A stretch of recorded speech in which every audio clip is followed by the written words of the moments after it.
വളരെ പ്രധാനപ്പെട്ട ഒരു കാര്യം എന്ന് പറയുന്നത് ഇന്ത്യ ബ്ലോക്ക് ശരിക്കും പറഞ്ഞാൽ കപ്പിനും ചുണ്ടിനും ഇടയിലാണ് അധികാരം നഷ്ടപ്പെട്ടത്. നമ്മൾ ഇന്നാണല്ലോ അതിൻ്റെ കണക്കുകളിലേക്കൊക്കെ വരുന്നത്.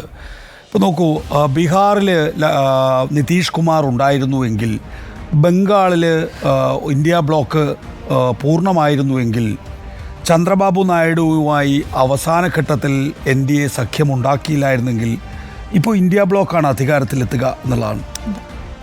പക്ഷേ നമുക്കതൊക്കെ ആഗ്രഹിക്കാനേ കഴിയൂ. കാരണം ഇന്ത്യ ബ്ലോക്ക് എന്ന് പറയുന്നത്, ഞാൻ അതിൻ്റെ ഡേറ്റ് നോക്കുകയായിരുന്നു, 2023, അതായത് കഴിഞ്ഞ വർഷം തന്നെ ഒരുപാട് സമയം അവർ നഷ്ടപ്പെടുത്തുകയും ചെയ്തു. കഴിഞ്ഞ വർഷം ഏതാണ്ട് മധ്യത്തോടു കൂടിയാണ് ഇന്ത്യ ബ്ലോക്ക് രൂപീകൃതമാകുന്നത്. അതിനിടയിലാണ് 5 സംസ്ഥാനങ്ങളിലെ നിയമസഭാ തെരഞ്ഞെടുപ്പ് വരുന്നത്. നിലവിലെ സാഹചര്യത്തിൽ ചന്ദ്രബാബു നായിഡു ആയിക്കൊള്ളട്ടെ, അതുപോലെ നിതീഷ് കുമാർ ആയിക്കൊള്ളട്ടെ, യാതൊരു വിധത്തിലും ഇപ്പോൾ കൂറുമാറാനുള്ള സാധ്യതയില്ല. പക്ഷേ എങ്ങനെ ആയിരിക്കും ഇനിയിപ്പോൾ ഒരു കോലീഷൻ സർക്കാരിനെ നരേന്ദ്രമോദിക്ക് മുന്നോട്ട് കൊണ്ടുപോകാൻ കഴിയുക എന്ന് നോക്കിയാൽ വളരെ രസകരമായിരിക്കും. നരേന്ദ്രമോദി ഇതിനകം പറഞ്ഞിട്ടുള്ളത്, ഞങ്ങൾ വലിയ തീരുമാനങ്ങൾ എടുത്ത് തന്നെ മുന്നോട്ട് പോകുമെന്നുള്ളതാണ്. നരേന്ദ്രമോദിയുടെ മുന്നിലുള്ള നടപ്പാക്കുമെന്ന് പറഞ്ഞ ഏറ്റവും പ്രധാനപ്പെട്ട 2 വലിയ കാര്യങ്ങൾ ഞാൻ ചൂണ്ടിക്കാണിക്കാം. ഒന്ന്, ഏകീകൃത സിവിൽ കോഡ്. 2, ഒരൊറ്റ രാജ്യം ഒരു തെരഞ്ഞെടുപ്പ്. ഇത് 2 നടപ്പാക്കാൻ നരേന്ദ്രമോദിക്ക് ആകില്ല.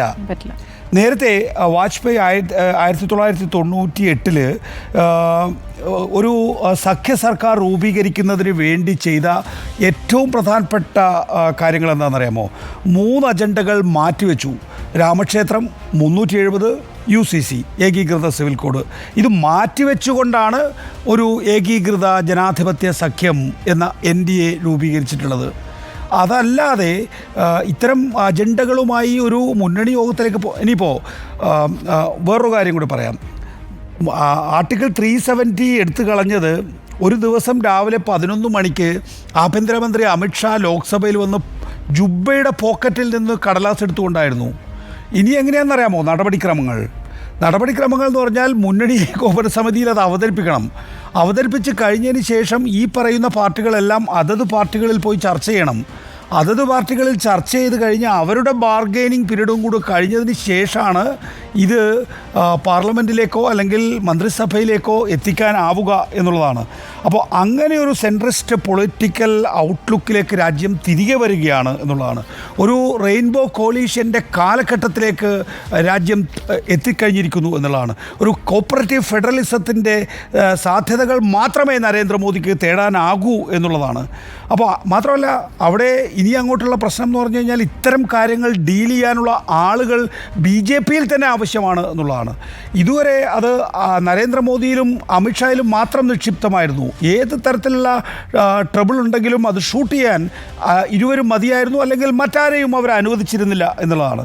ഇപ്പോൾ BJPയിലെ ഡൈനാമിസം ആ നിലയിൽ മാറ്റം വരുത്തേണ്ട. ഇപ്പോൾ വസുന്ധരയെ മാറ്റി, പെട്ടെന്ന് ശിവരാജ് സിംഗ് ചൗഹാനെ മാറ്റി. നോക്കൂ, ശിവരാജ് സിംഗ് ചൗഹാൻ ഇപ്പോൾ ലോക്സഭയിലേക്ക് വലിയ ഭൂരിപക്ഷത്തിൽ തിരികെ എത്തിയിട്ടുണ്ടെങ്കിൽ പോലും ഇങ്ങനെയുള്ള പൊടുന്നനെയുള്ള മാറ്റങ്ങളൊന്നും ഇനി BJPയിൽ നടക്കില്ല എന്ന് മാത്രമല്ല, JP നഡ്ഡ എക്സ്റ്റൻഷനിലാണ് ഇപ്പോൾ നിൽക്കുന്നത്. അടുത്ത കഴിഞ്ഞ ജനുവരിയിൽ അദ്ദേഹത്തിൻ്റെ ടേം അവസാനിച്ചിട്ടുള്ളതാണ്. ഇനിയിപ്പോൾ പുതിയൊരു ഓർഗനൈസേഷണൽ ടീം BJPയിൽ വരണം. അങ്ങനെ ഒരു ഓർഗനൈസേഷണൽ ടീം BJPയിലേക്ക് വരുമ്പോൾ അവർ ചെയ്യേണ്ട ഏറ്റവും പ്രധാനപ്പെട്ട ഉത്തരവാദിത്വം എന്ന് പറയുന്നത് NDA എന്ന മുന്നണിയെ കൊണ്ടുപോകാൻ കഴിയുന്ന ആളുകൾ അതിനകത്ത് ഉണ്ടാവുക എന്നുള്ളതാണ്. ആ നിലയിലുള്ള BJP നേതൃത്വമാണ് യഥാർത്ഥത്തിൽ ഇനി അങ്ങോട്ട് വേണ്ടത് എന്നുള്ളതാണ് BJPയുടെ മുന്നിലുള്ള ഏറ്റവും പ്രധാനപ്പെട്ട ദൗത്യം എന്ന് പറയുന്നത്. നോക്കൂ, അങ്ങനെ ഉണ്ടാകുമ്പോൾ എന്താ സംഭവിക്കുന്നത്? സാധാരണഗതിയിൽ ഇത്തരം ആളുകളുമായി ബാർഗെയിൻ ചെയ്യാൻ കഴിയുന്ന, നേരത്തെ 1998 മുതൽ 2004 വരെയുള്ള AB വാജ്പേയിയുടെ കാലഘട്ടത്തിൽ നമ്മൾ കണ്ടിട്ടുള്ള ഏറ്റവും പ്രധാനപ്പെട്ട കാര്യം എന്ന് പറഞ്ഞാൽ, ഇത്തരം ഘടകകക്ഷികളുമായി സംസാരിക്കാൻ ഡൈനാമിസമുള്ള നേതാക്കൾ, പ്രമോദ് മഹാജൻ, അതുപോലെ തന്നെ സുഷമ സ്വരാജ്, അങ്ങനെയുള്ള നിരവധിയായിട്ടുള്ള നേതാക്കൾ BJPയിലുണ്ടായിരുന്നു. ഒരാൾ പരാജയപ്പെട്ടാൽ അടുത്തയാൾ പോവുക എന്നുള്ളത്. പിന്നീട് നമ്മൾ 2004 മുതൽ 2014 വരെ കണ്ടു. 2014 വരെയുള്ള കോലീഷൻ ഗവൺമെൻറ്റുകളുടെ കാലഘട്ടത്തിലും ഏതാണ്ട് സമാനമായ ആളുകൾ UPയുടെ നേതൃത്വത്തിലുണ്ടായിരുന്നു എന്നുള്ളതാണ്. ഇപ്പോൾ നരേന്ദ്രമോദി അമിത്ഷാ എന്ന് പറയുന്ന ദ്വന്ദ്വത്തിന് ഇനി രാജ്യത്തെ നയിക്കാൻ കഴിയാത്ത സ്ഥിതിവിശേഷം വരുന്നു. ഒരു ഘടകകക്ഷികളെ നിയന്ത്രിക്കുന്ന, അവരെ അനുനയിപ്പിച്ചു കൊണ്ടുപോകുന്ന, അവരുടെ ആശയങ്ങളും അവരുടെ ആവശ്യങ്ങളും നിർവഹിച്ചു കൊടുക്കാൻ കഴിയുന്ന, അതിനോട് ഒരു വെട്ട് രണ്ട് മുറി എന്ന നിലയിൽ പ്രതികരിക്കാത്ത ആളുകളുടെ ഒരു നിര തന്നെ യഥാർത്ഥത്തിൽ വേണം. ഇത് വളരെ നേരത്തെ നമ്മൾ കണ്ടിട്ടുള്ളതെല്ലാം ഈ കഴിഞ്ഞ 10 വർഷം നമ്മൾ കണ്ട രാഷ്ട്രീയമല്ല ഇനി അങ്ങോട്ടേക്ക് വരാൻ പോകുന്നത് എന്നുള്ളതാണ്. അതുകൊണ്ട് ഞാൻ കരുതുന്നത്, എൻ്റെ വിശ്വാസം എന്ന് പറയുന്നത്, നമുക്കറിയില്ല ഇന്നിപ്പോൾ ഇന്ത്യ ബ്ലോക്കാണ് അക്കാര്യത്തിൽ തീരുമാനം എടുക്കാൻ പോകുന്നത്. നരേന്ദ്രമോദിയെ ഒരു കോലീഷന് വിട്ടുകൊടുക്കും എന്നാണ് ഞാൻ കരുതുന്നത്. ഒരു ശ്രമം പോലും അക്കാര്യത്തിൽ ഇന്ത്യ ബ്ലോക്ക് നടത്താൻ സാധ്യതയില്ല. കാരണം ഇന്ന് ഒരു ഒരു ഒരു തല്ലിക്കൂട്ട് സർക്കാർ ഉണ്ടാക്കി, എൻ്റെ വ്യക്തിപരമായ അഭിപ്രായമാണ്, ഒരു തല്ലിക്കൂട്ട് സർക്കാർ ഇനി ഏതെങ്കിലും സാഹചര്യത്തിൽ ഇന്ത്യ ബ്ലോക്ക് ഉണ്ടാക്കിയെന്ന് വിചാരിക്കുക, ആ ഇന്ത്യ ബ്ലോക്ക് ഒരു വർഷം കൊണ്ട് തകർന്ന് തരിപ്പണമാകും. അങ്ങനെയാണെങ്കിൽ വർദ്ധിത ഭൂരിപക്ഷത്തോടുകൂടി BJP ഇതേ നരേന്ദ്രമോദി വീണ്ടും അധികാരത്തിൽ വരും. അപ്പോൾ അപ്കി ബാർ 400 പാറോ അതിനേക്കാളും വലിയ പാറോ ഒക്കെ ഉണ്ടാവും. അപ്പോൾ അത് ഒഴിവാക്കുക എന്നുള്ളതാണ് ഈ കാലഘട്ടം ആവശ്യപ്പെടുന്ന രാഷ്ട്രീയ സാഹചര്യം. ഒരു വാൾനറബിൾ സർക്കാരിനെ ഉണ്ടാക്കുക. നരേന്ദ്രമോദി എന്ന് പറയുന്ന ആളുടെ വ്യക്തിത്വം, അമിത്ഷാ എന്ന് പറയുന്ന ആളുടെ വ്യക്തിത്വം ഈ കോalition സർക്കാരുമായിട്ട് ചേർന്ന് പോകില്ല. അപ്പോൾ പിന്നെ അത് പരസ്പരം സംഘർഷത്തിൽ തകരട്ടെ എന്ന് ചിന്തിക്കാൻ മാത്രമേ ഇന്ന് കഴിയുകയുള്ളൂ എന്നുള്ളതാണ്. ഇനിയിപ്പോൾ നമ്മൾ വിചാരിക്കും സാധാരണഗതിയിൽ കഴിഞ്ഞ കാലങ്ങളിലൊക്കെ തന്നെ എങ്ങനെയാണ് മഹാരാഷ്ട്ര ഗോമന്തക് പാർട്ടിയെ പിളർത്തിയത്, എങ്ങനെയാണ് ശിവസേനയെ പിളർത്തിയത്, എങ്ങനെയാണ് NCPയെ പിളർത്തിയത്, അതുപോലെ പിളർത്തി ഇവർക്കെല്ലാം BJPയിൽ ചേർത്തുകൂടെ എന്നാണ്. ഒരു ശ്രമം തുടങ്ങിയ അപ്പോൾ വലിച്ചൂരി പോകാൻ അവിടെ പാർട്ടികൾ തയ്യാറായി നിൽക്കുകയാണ്. കാരണം ഇവരുടെ സ്വഭാവം, ഇവരുടെ രാഷ്ട്രീയ പ്രവർത്തന രീതി വളരെ വ്യക്തമായിട്ട് ഇന്ന് ഇന്ത്യയിൽ എല്ലാ രാഷ്ട്രീയ പാർട്ടികൾക്കും അറിയാം. അതുകൊണ്ട് ഒരു ഉഡായിപ്പും ഇനി നടക്കാൻ പോകുന്നില്ല. നിങ്ങൾ ഇന്നത്തെ ഈ സാഹചര്യത്തിൽ ജീവിക്കാൻ പഠിക്കുക.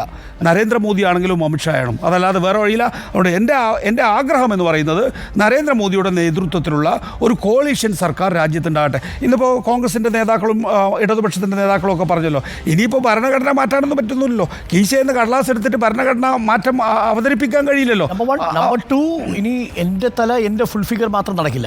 കാര്യം ഇന്ത്യ കൺവീനറായ ചന്ദ്രബാബു നായിഡു വന്നാൽ എല്ലാ സർക്കാർ പരിപാടികളിലും ഇനി ചന്ദ്രബാബു നായിഡുവിൻ്റെ പടമുണ്ടാവും, നിതീഷ് കുമാറിൻ്റെ പടമുണ്ടാവും, നരേന്ദ്രമോദിയുടെ പടമുണ്ടാവും. അപ്പോൾ അത്തരത്തിലൊരു സർക്കാർ വരട്ടെ എന്നുള്ളതാണ്. ആ സർക്കാരിനെ അതിൻ്റെ സ്വാഭാവിക വിധിക്ക് വിട്ടുകൊടുക്കുക എന്നുള്ളതാണ് ഇന്ത്യ ബ്ലോക്ക്.